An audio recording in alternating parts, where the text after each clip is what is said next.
Bismillahirrahmanirrahim. Assalamualaikum warahmatullahi wabarakatuh. Perkenalkan, nama saya Mirza Radi Maulana, BP 24068. Saya akan menjelaskan tentang memaknai pasal 49 Undang-Undang Hak Asasi Manusia dalam perkembangan HAM di Indonesia.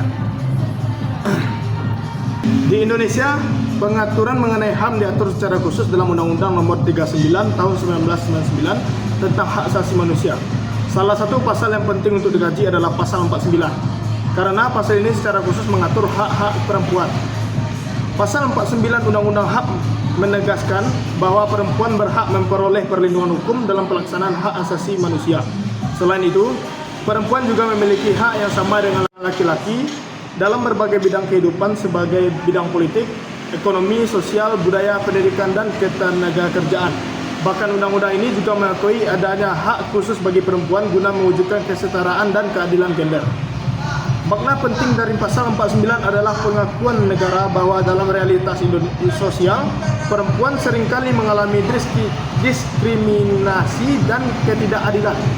Oleh karena itu, negara tidak hanya menjamin persamaan hak secara formal, tetapi juga berkewajiban memberikan perlindungan dan perlakuan khusus agar perempuan dapat menikmati hak asasinya secara rata dan setara. Dalam konteks perkembangan HAM di Indonesia, pasal 49 menjadi dasar hukum yang kuat bagi upaya perlindungan dan pemberdayaan perempuan. Dalam konteks perkembangan HAM di Indonesia, pasal 49 menjadi dasar hukum yang kuat bagi upaya perlindungan dan pemberdayaan perempuan. Pasal ini mendorong lahirnya berbagai peraturan perundang-undangan seperti Undang-Undang Penghapusan Kekerasan dalam Rumah Tangga dan Undang-Undang Tindak Pidana Tindakan Seksual. Hal ini menunjukkan bahwa pemenuhan HAM di Indonesia terus berkembang dan menyesuaikan dengan kebutuhan masyarakat. Dalam konteks perkembangan HAM di Indonesia, pasal 49 menjadi dasar hukum yang kuat bagi upaya perlindungan dan pemberdayaan perempuan.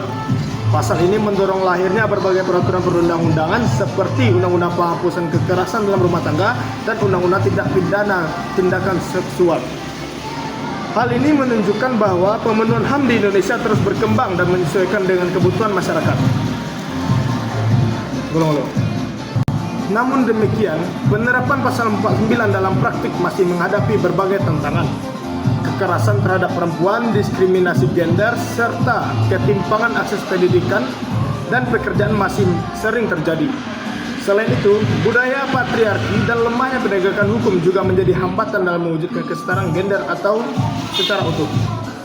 Oleh karena itu, diperlukan peran aktif dari semua pihak, baik pemerintah, aparat penegak hukum, maupun masyarakat, untuk memastikan bahwa pasal 49 Undang-Undang HAM tidak hanya menjadi norma tertulis, tetapi benar-benar diterapkan dalam kehidupan sehari-hari.